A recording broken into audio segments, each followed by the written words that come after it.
The पपिन sister. दोस्तों, इस murder crime की टाइटल द पपिन सिस्टर है और इस कहानी की कुछ इस तरीके से शुरुआत होती है।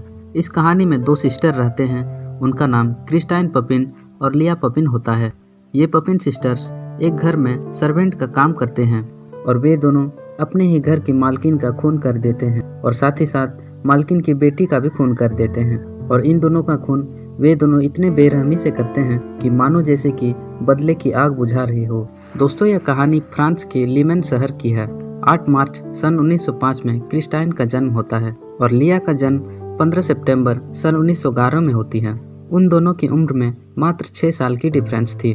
उनके माताजी का नाम क्लेमेंस डेरे था और पिताजी का नाम गुस्टेव पपिन था। दोस्तों, यह शादी से पहले की बात है, जब उनके माता पिता की शादी नहीं हुई थी। उस समय क्लेमेंस डेरे और गुस्टेव पपिन दोनों रिलेशनशिप में थे, लेकिन गुस्टेव को कानो कान खबर लग गई थी कि क्लेमेंस डेरे का एम्प्लॉयर के साथ अफेयर चल रहा है और ये एम्प्लॉयर गुस्टेव पपिन का मालिक होता है, यानी गुस्टेव पपिन के बॉस होते हैं, जहाँ गुस्टेव पपिन काम करते थे। दोस्तों, शादी से पहले ही क्लेमेंस डेरे प्रेग्नेंट हो जाती है और अक्टूबर सन 1901 में वे दोनों शादी कर लेते हैं। शादी के 5 महीने बाद ही पहली बच्ची का जन्म हो जाता है, जिनका नाम एमिलिया था।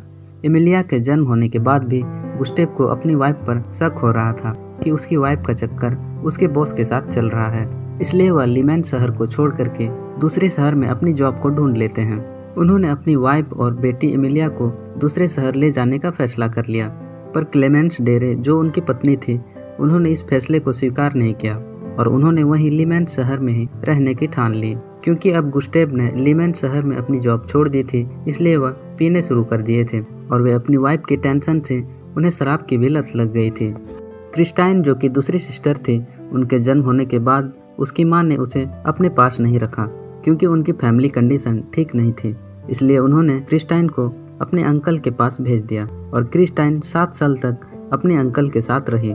दूसरी तरफ लिया के जन्म होने के बाद उसे अपने मामा के पास सौंप दिए गए। लिया अपनी मामा के साथ हंसी खुशी जिंदगी जीने लगे। एमिलिया, जो कि पहली सिस्टर थी, जब वो 9 साल की थी तब उनके पिता ने उनका रेप कर दिया था। इसीलिए इस डर की वजह से उसकी मां ने उसे कैथोलिक ऑर्फनेज भेज दिया था। ये कैथोलिक ऑर्फनेज धार्मिक अनाथ आश्रम होता है ताकि वहाँ पे एमिलिया की अच्छी तरीके से परवरिश बन सके। कुछ साल बाद क्रिस्टियान और लिया को भी वहाँ उनके पास भेज दिए गए। सन 1913 में उनके माता पिता का डाइवोर्स हो गया। सन 1918 में एमिलिया ने अपनी परिस्थिति को देख करके कॉन्वेंट ज्वाइन कर लिया और वह अपनी सारी जिंदगी कॉन्वेंट में ही बिताना चाही। इस कैथोलिक ऑर्फनेज में क्रिस्टियन को भी नन बनने के लिए ऑफर आया था, लेकिन उसकी मां ने उसे स्वीकार नहीं किया और वह क्रिस्टियन को काम पर भेजने लगे। क्रिस्टियन ने अनाथ आश्रम में सारे काम सीख लिए थे, खास करके किचन में खाना बनाना। दूसरी तरफ लिया एक शांत स्वभाव की लड़की थी, उसकी मां ने उसे भी काम पर भेज दिया। कुछ दिन बाद वे दोनों एक साथ काम पर जाने लगे। मालिक तो अपने काम से संतुष्ट रहते थे, पर उसकी मां उन दोनों की पगार से कभी संतुष्ट नहीं रहते थे। दोनों बहनों ने अच्छी पगार के लिए लीमेन शहर की कई अलग अलग घरों में काम किया।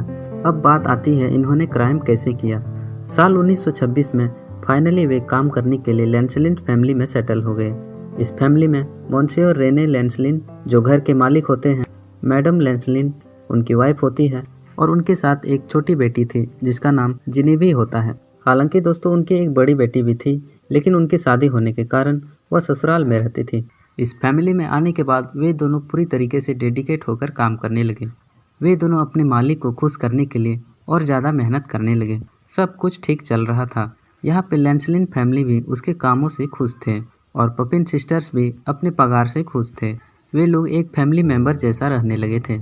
लेकिन दोस्तों, इस कहानी में ट्विस्ट तो तब आती है जब उसके घर में मैडम लेंसलिन डिप्रेशन के शिकार होने लगे। धीरे धीरे मैडम लेंसलिन का मानसिक संतुलन बिगड़ने लगा। मैडम लेंसलिन अपने गुस्सा उतारने के लिए पपिन सिस्टर को टारगेट करने लगे।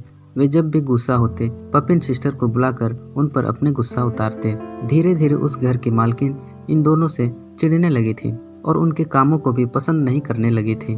काम कितने भी अच्छी तरह से की गई हो, वे किसी न किसी तरह से उनके कामों की बुराई निकालते और उनकी पिटाई करने लगते थे।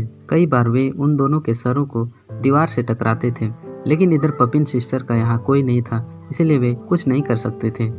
सन 1933 में 2 फरवरी के उस शाम को लेंसलिन फैमिली को एक पार्टी अटेंड करना था। मैडम लेंसलिन और उनकी बेटी जेनेवी ने वे दोनों बाहर उस दिन शॉपिंग करने के लिए गए थे। लेकिन जब वे वापस आए तो उन्होंने घर में देखा कि घर तो पूरा अंधेरा है और लाइट्स का भी कोई अता पता नहीं है। वे नोटिस करते हैं कि बाकी सारे घर में तो लाइट्स है, लेकिन उनके घर में ही लाइट्स ऑफ है। इसके बारे में वे सर्वेंट पपिन सिस्टर से पूछते हैं। नौकरानी पपिन सिस्टर इसके बारे में बहुत ही हिचकिचा के कहते हैं कि उनमें से एक बड़ी बहन जिसका नाम क्रिस्टाइन था, उन्होंने आयरन बॉक्स को स्विच पे लगाया था, लेकिन उन्हें मालूम नहीं था कि इस आयरन बॉक्स तो खराब है और इस वजह से लाइन पूरे घर में कट जाती है और पूरा घर अंधेरा हो जाता है। मैडम लेंसलिन जैसे ही यह बात सुनती है वह आग बबूला हो जाती है और वह उन दोनों की पिटाई बेरहमी से करने लगते हैं। लेकिन यहाँ पे पपिन सिस्टर अपने अत्याचार पर पूर्ण विराम लगाने के लिए वे अपनी मालकिन और उनकी बेटी जेनेवी का लाइफ पर पूर्ण विराम लगाने लगे। क्रिस्टाइन ने उन दोनों पर हमला करना शुरू कर दिया और उनकी बेटी जेनेवी की आंखें नोच ली। लिया पपिन को भी अब यहाँ पे हिम्मत मिल गई थी। उन्होंने भी दौड़कर स्टोर रूम गए और वहाँ से हैमर लेकर आए और उन दोनों माँ बेटी पर वे दोनों लगातार वार करते रहे जब तक उन दोनों का गुस्सा शांत नहीं होता है। आसपास में जितने भी सामान मिल रहे थे वे उन सभी को हथियार बनाते जा रहे थे और उन दोनों माँ बेटी पर लगातार हमला किए जा रहे थे। पपिन सिस्टर्स के इस हमले की वजह से उन दोनों माँ बेटी के चिथड़े चिथड़े हो चुके थे और उनकी लाशों की आइडेंटिटी भी पूरी तरीके से खत्म हो चुकी थी। शाम में घर के मालिक मॉन्सियर लेंसलिन घर पर वापस पहुंचते हैं। घर पहुंचने के बाद उन्होंने देखा कि उनका घर तो पूरा शांत और अंधेरा है। उन्हें लगा कि उनके बीवी बच्चे पार्टी पर गए हैं, लेकिन पार्टी पर जाने के बाद भी उन्हें उनका कोई अता पता नहीं होता है। मालिक अपने घर अपने दामाद के साथ वापस आते हैं, लेकिन उन्होंने देखा कि दरवाजा तो अंदर से बंद है और सारी लाइट्स भी ऑफ है, लेकिन यहाँ पे सर्वेंट सिस्टर्स के रूम से लाइट आ रहे थे। मॉन्सियर लेंसलिन को यहाँ पे शक होने लगता है और वह तुरंत ही फॉरेन लोकल पुलिस को इन्फॉर्म करता है। पुलिस उनके घर पर पहुंचने के बाद देखते हैं कि सामने का दरवाजा तो लॉक है, इसलिए वह पीछे की दीवार से अंदर घुस जाते हैं और जब वे घर के अंदर पहुंच जाते हैं तो वहां का दृश्य दिल दहला देने वाली होती है। वे देखते हैं कि खून से लथपथ पैर कहीं और पड़ा है और सर कहीं और पड़ा है। आँख सीढ़ी से नीचे गिरी हुई थी। उन्होंने यह भी नोटिस किया कि उसकी बेटी की एक आँख शरीर के अंदर डाल दी गई थी। उन लोगों को वहाँ लगा कि पपिन सिस्टर के साथ भी ऐसा हुआ होगा, लेकिन जब वे उनके कमरे के पास गए तो उन्होंने नोटिस किया कि दरवाज़ा तो अंदर से बंद है।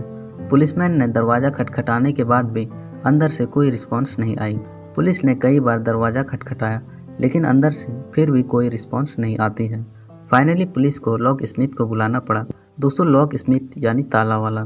पुलिसमैन ने लॉक स्मिथ को हायर करके उनकी एक चाबी बनवाई और इस लॉक स्मिथ की मदद से वह दरवाज़ा खोल दी और जब उन्होंने अंदर देखा तब वहाँ की दृश्य भी काफ़ी ज़्यादा हैरान करने वाली होती है। जब वे अंदर देखते हैं तब वे देखते हैं कि दोनों बहनों की सर्वेंट क्लॉथ खून से लथपथ नीचे गिरी हुई थी। उन्होंने देखा कि चेयर पर हैमर पर पड़े खून से लथपथ कुछ बाल भी लटके हुए थे और जब वे लोग बिस्तर पर पड़े कंबल को हटाते हैं तब वे देखते हैं कि दोनों बहन नेकेड वहाँ पर सोई हुई थी।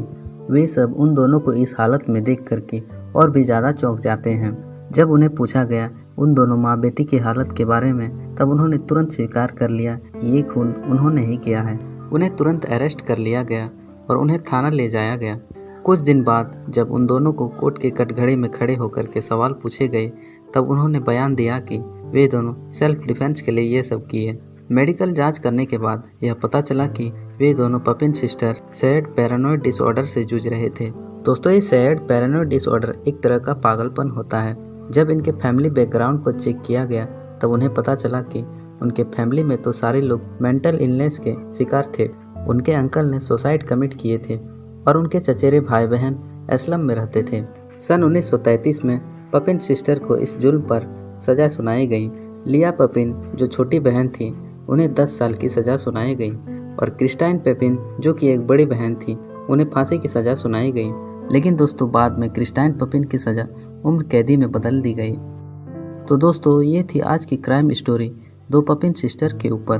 मैं उम्मीद करता हूँ कि आपको वीडियो पसंद आई होगी। अगर आपको वीडियो पसंद आई तो वीडियो को लाइक करना ना भूलें और दोस्तों ऐसे ही क्राइम स्टोरीज वीडियोस के लिए हमारे चैनल को सब्सक्राइब करना ना भूलें। तो दोस्तों, मिलते हैं अगले वीडियो में। तब तक के लिए bye bye and have a nice day.